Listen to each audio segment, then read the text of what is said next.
E vamos desbravar o Brasil colonial nos quadrinhos, minha gente! Com o Gonçalo, hein? Gonçalo vai nos acompanhar aqui. Se você chegou agora e não faz a menor ideia de como eu abri esse vídeo aqui, eu me chamo Rômulo Barão, sou escritor.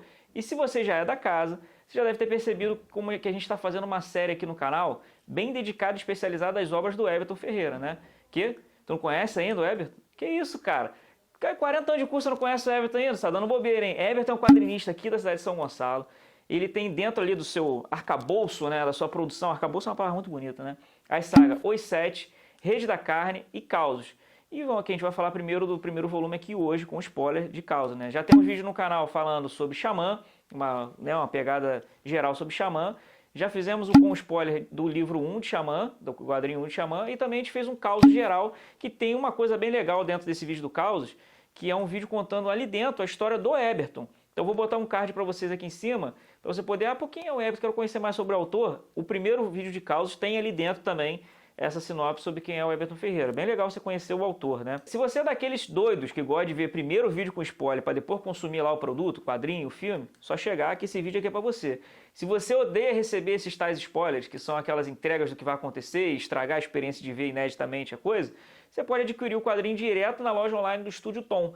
Vou deixar aqui para você também na descrição o link da loja do Everton. Vai lá, compra o quadrinho e depois vem para cá dizer o que você achou, tá bom? Aqui é a nossa grande comunidade para trocar ideia sobre isso mesmo. Causos 1, vambora! A aventura de hoje, já sabe, né? Olha a vozinha aí, ó. Causos 1, o demônio das matas. Essa voz aqui, cara, que tem que falar esse título pra gente, que é a voz do Antônio Júnior, né? Criador do Gato Burger e sua turma, Smoke Snake e outras séries de grande sucesso, né? Não posso esquecer aqui de pedir logo no início do vídeo o like para vocês, às vezes no final vocês acabam esquecendo. Esse like é muito importante pra gente, cada vez que você aperta aí o vídeo vai para mais pessoas e o Cultura Milanesa vai crescendo, vai expandindo e a gente vai realizando o nosso sonho aqui de falar de cultura brasileira, tá bom? Então, Gonçalo tá aqui do meu lado aqui lembrando justamente isso aí, ó, que além do like, você também pode deixar o seu apoio no nosso apoio-se. R$5 aí você já consegue permitir que a nossa estrutura vá se sustentando, a gente pode até vezes até expandir nossa operação, já pensou? Aí a gente vai ficar muito chato, né? A gente vai falar muita cultura boa para vocês aqui. Então vamos lá. Aqui acompanhamos a história de Gonçalo, ex-bandeirante, que acaba envolvido com investigações do período colonial brasileiro sobre estranhos casos criminais e misteriosos. A história começa nos arredores de Vila de São Vicente em 1533. Dois personagens na mata e já de cara uma referência histórica incrível e muito bem amarrada. O personagem com vestes nobres diz que sua presença foi solicitada por Martim Afonso para expedições de expansão do governo português. Pela data, acredito que a história ali está baseada na criação da Capitania Hereditária de São Vicente. Então olha só como é que o quadrinho já começa já legal, né? Vida real para vocês. Não sei se vocês gostam disso, mas embora a causa seja uma obra fictícia, tá? Ela não tem o objetivo de te ensinar a história, dá pra gente costurar algumas coisas sobre a data e o local da nossa história do Brasil real mesmo. Então acho que pode ser uma curiosidade interessante para vocês. As capitanias hereditárias foram aquela iniciativa do governo português em ceder terras a donatários para garantir a segurança e exploração da sua colônia na América. Vocês devem ter visto isso no colégio e tal, mas né, se você de repente está vendo aí de fora do Brasil, esse foi o período da capitania hereditária. Como a gente sabe hoje, os portugueses chegavam doentes e esquálidos nas caravelas e não aguentariam 5 minutos de porrada com os indígenas. Então o que eles fizeram? Alianças. Enquanto isso, já estavam ali cedendo as terras dos caras, né? Então, assim, eles não conseguiriam vencer os indígenas no início na pancada, fizeram alianças para ganhar poder e depois ceder as terras dos caras. Essa, enfim, é a história nua e crua. São Vicente foi uma capitania hereditária criada pertinho daquela data que aparece no quadrinho do Everton, 1533, 1534. Dá uma olhada no mapa que está aparecendo aí na tua tela.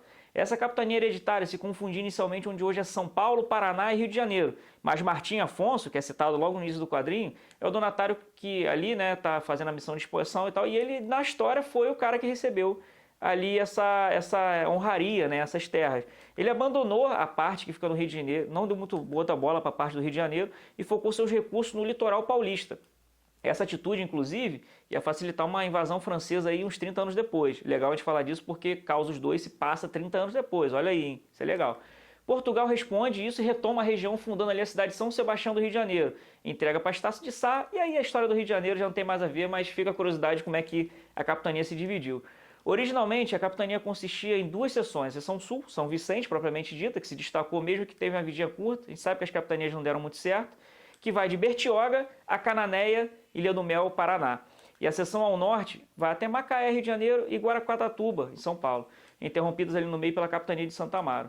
Tiramos onda, hein? Cara, no meio do vídeo quadrinho, a gente citou você no local e data da história do Brasil que se passa a história de Gonçalo, hein? Pô, se isso aí não vale teu apoio e teu like, eu não sei de mais nada nessa vida, não. Voltamos pro quadrinho. Gaspar e o Nobre acabam atacados por uma criatura na floresta.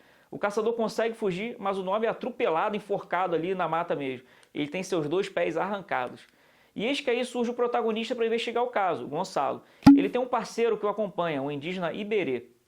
Nessa hora ficamos sabendo que quem nomeou a criatura de demônio foi o clero e logo a população tinha abraçado, né, esse nome. Iberê, mesmo sendo um excelente rastreador, perde o caçador fugitivo, né, que se fugiu ali na hora do aperto. Os dois ficam intrigados com as pegadas que não levam a lugar nenhum. Eles tentam rastrear pelas pegadas, mas elas andam em círculos e desaparecem. Existe um padrão para os assassinatos, os pés amputados. E, enfim, a hipocrisia. Vários assassinatos aconteceram antes desse, mas como eram guerreiros indígenas ou caçadores portugueses, não foi dada nenhuma importância para o que aconteceu até que um nobre tenha sido morto e aí todo mundo se mexeu para achar o que aconteceu, né?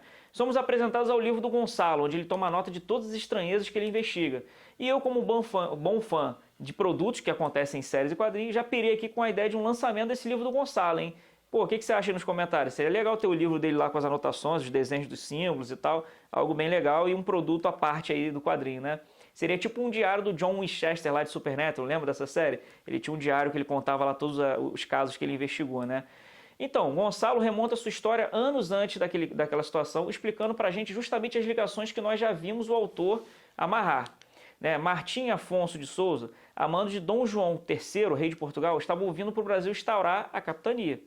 Nosso Gonçalo entra na história com sede de aventura e usa o título da família para embarcar nessa também. Aqui a gente mergulha na história sombria do personagem por estas bandas. Indígenas assassinados, mulheres violentadas e Gonçalo tomando parte disso. Embora em seu diário ele diga que não saiba mais quem eram os selvagens e mostra arrependimento por essa fase da vida dele. É curioso como estamos vendo as coisas pelos olhos dele. Então, selvagem, civilizado, ignorante, são coisas que ele sempre, que ele acredita quando ele está escrevendo o diário nas primeiras páginas. Então, isso está lá pra gente. Esse povo ignorante está sendo catequizado e tal. Conforme a gente vai lendo o seu diário, a gente pode perceber a mudança na escrita dele mesmo. Ao conhecer seu melhor amigo, Iberê, e casar com sua irmã, Raíra, Gonçalo não escreve mais tratando os povos como inferiores e vai descrevendo a sua mudança para melhor. Eu gostei bastante desse trecho do diário e como fica nítido que ele chega de uma forma nos 20 anos, quando ele chega ao Brasil, e ali com a amizade e o amor ele acaba mudando essa personalidade dele, né?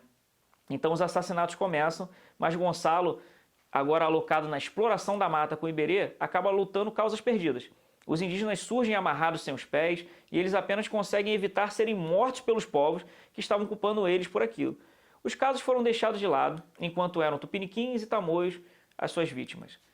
A coisa toda virou uma grande conspiração. Podiam ser inimigos entre os indígenas, retalhando a aliança com portugueses, poderiam ser os franceses tentando criar discórdia e enfraquecimento, ou os próprios portugueses. Mas havia uma aliança essencial e Iberê consegue a aprovação tanto do seu povo, enquanto Gonçalo consegue a aprovação de Martim Afonso para os dois investigarem o caso. Então, indígenas ali e portugueses autorizam cada um no seu lado para que essa dupla possa entrar em ação. Mesmo entrando nas matas a investigar, mais um corpo passa por eles, agora um caçador português. Pegadas indecifráveis e 2 detetives coloniais bem confusos e furiosos. Tem até o próprio Martim Afonso dando um sabão no Gonçalo pela falta de respostas e avanço nas investigações, né? Gonçalo anota no diário estranhas marcas horizontais nas pegadas da criatura. Isso é importante a gente falar aqui, a gente vai falar disso lá na frente. Embora segui-las seja inútil, pois sempre elas levam em círculos, né? Aqueles sinais nas pegadas intrigaram o Gonçalo e ele anotou ali no seu diáriozinho. Então nós somos conduzidos para o que acontece lá no início do quadrinho. O nobre, que agora sabemos que se chama Tomás, e Gaspar, o caçador, entraram na mata com uma missão dada pelo próprio Martim Afonso. Secretamente, ele convocou Gonçalo e Iberê, dizendo que a sua intenção é provocar a criatura para atacar essa dupla que ele mandou para lá, né? O objetivo era que o Gonçalo e Iberê protegessem a dupla e também capturassem, matassem essa tal criatura, esse tal demônio das matas. A criatura, enfim, muito astuta, consegue passar por eles sem que eles conseguissem ver. E distraídos com a fuga do caçador, o Gaspar, acabam se distanciando do nobre Tomás, que acaba assassinado pela criatura, como a gente viu no início do quadrinho. Agora a gente está em tempo real do que acontece. No entanto, conseguem chegar em tempo até o caçador, que já amputado, estava ali agonizando já no fim da vida. Aqui Gonçalo conseguiu extrair tudo que sabia rapidamente ali, enquanto Iberê acendia fogo. Se você nessa parte do quadrinho ficou intrigado com o procedimento de cauterização que o Gonçalo aplica no pobre diabo lá que está morrendo, eu fui atrás e descobri que essa prática de cauterização de ferimentos tem registros de serem utilizadas desde antes de 1100 a.C. Eu estranhei, falei, pô, será que já tinha cauterização nessa época? Cara, desde 1100 a.C. as pessoas já fazem esse tipo de processo para ferimentos, né, para você parar sangramentos, né? E um cirurgião muito conhecido chamado como Albucacis, em 930 e 1013, nascido na Espanha, escreveu o primeiro livro ilustrado de cirurgia, introduzindo o uso do ferro em brasa para cauterização de feridas. Então é legal, muito legal ver o Gonçalo aqui, em 1533, fazendo isso, né? Então, muito show, muito legal. O cara é realmente bem preparado. Aqui sabemos que a criatura falava tupi-guarani, pelo depoimento do pobre diabo lá, do caçador que estava morrendo, e aparentemente dizia coisas sobre proteção da floresta. Gonçalo colhe alguns cipós e faz um teste no seu pé, mas não fala nada. Está só testando uma teoria. A perseguição agora acontece sozinho. Iberê leva Gaspar para ser cuidado e não morrer devido aos ferimentos, enquanto Gonçalo segue na direção indicada pelo moribundo. Suas armas acabam inúteis durante uma tempestade e, enfim, o atacante surge sobre Gonçalo para atacá-lo. O som do trovão que anunciava sua chegada e apavorava todo mundo era uma artimanha usada em troncos que ele lançou sobre o protagonista e logo em seguida tentou estrangulá-lo, mas de posse da única arma que sobrou, Gonçalo consegue apunhalar a criatura com sua faca. Olhou os cipós amarrados nos pés e confirmou sua teoria. O demônio das matas usava os pés das vítimas amputadas, né, amarrados embaixo dos seus, para confundir nas pegadas. Né? Uma máscara de anta, engenhosamente criada com couro, escondia um rosto humano. O indígena do povo Guaianá assassinava com base numa ideia traumatizada de proteção das matas. Ele é descrito como uma pessoa doente, isolada de seu povo e vivendo numa caverna com restos mortais em decomposição, impossível de uma pessoa sã viver. Né? Ali viviam o resto do que ele coletava dos outros, bicho morto, ele vivendo ali no meio, então ele estava completamente fora de si. A única associação que fazemos é que, de fato, ele não matava entre os guaianazes durante a história, né? Mas não representava a ideia desse povo, dos guaianazes, que é um povo real. Né? Era um indivíduo doente. Gonçalo e Iberê contam para Martim Afonso e são ordenados a destruir tudo e manter isso em sigilo. O clero utiliza a lenda que se formou para a conversão e controle dos indígenas e temerosos, né? Então o clero aí na história, ele se aproveitou dessa história para que as pessoas se apavorassem e fossem convertidas. Gaspar, recuperado, é o único a contar meias verdades sobre o que aconteceu, trazendo alguma fama ao próprio Gonçalo e a Iberê. Aqui, de forma bem legal, o quadrinho nos mostra uma carta do padre José de Anchieta, real mesmo, falando sobre o demônio das matas e aqueles que pagam tributos para a criatura nas estradas, né? Mesmo com vertentes diferentes, os pés confundindo pegadas nos entregam uma marca bem característica. A cena ao final é bem legal quando o próprio José de Anchieta escreve na areia da praia a palavra Curupira, revelando pra gente o que estava nascendo ali naquele momento. E outra, tem cena pós-crédito, tá? 30 anos se passa desde a luta contra o demônio das matas. Na Mata Atlântica, quilômetros da vila de São Vicente, um jovem com traços indígenas abre a porta e se apresenta como Gonçalo. O oficial ri e busca pelo pai dele. Olha aí a saga já preparando o próximo Gonçalo aí para a aventura, hein? Porém, essa missão é para o Gonçalo pai, que agora com seus 50 anos, né, vai entrar em ação novamente. Como eu falei lá no vídeo anterior sobre causas, que você pode conferir aqui no card, agora ele está mais na sua versão Eos Auditory, mas já lá no Revelations, lá do Assassin's Creed, já mais coroa, já mais cansado, né? A HQ reserva também um papo com o autor, contando como imagina suas cenas, e o Ebert é muito louco, né? Ele tira foto das posições para poder compor os quadrinhos, então tem amigos dele que participam, tem um amigo que virou um monstro lá, ele tá fingindo lá que tá esfaqueando ele, para ele poder desenhar, ele tira fotos e aí ele desenha para testar as posições humanas, né? Um jeito bem diferente, né? Para quem curte essa curiosidade, ele também fala bastante sobre o processo de produção das suas histórias de quadrinhos. As HQs do Ebert tem muito conteúdo além da história também. É um belo trabalho aqui que a gente fez de cobrir essa história do Ebert. Você não achou? Conta aí nos comentários o que você achou e se achar que vale aí, né, o teu apoio para nós, a partir de R$5 você pode ir no Apoia-se do Cultura Milanesa e garantir que nós continuemos falando de cultura boa, saborosa e brasileira aqui para você, tá bom? A gente está gravando aqui na nossa casa no Senarte, Centro Cultural da Cidade de São Gonçalo. Faço questão de falar isso em todos os vídeos, porque é um lugar maravilhoso de se trabalhar, mas que esse apoio também pode vir bem a calhar para a gente continuar existindo e também expandir. Esse vídeo foi chegar para você, lindão, aí, produzido pela Renderizando. Um grande abraço a Renderizando também. E força na jornada para cada um de nós. Um beijão e até logo.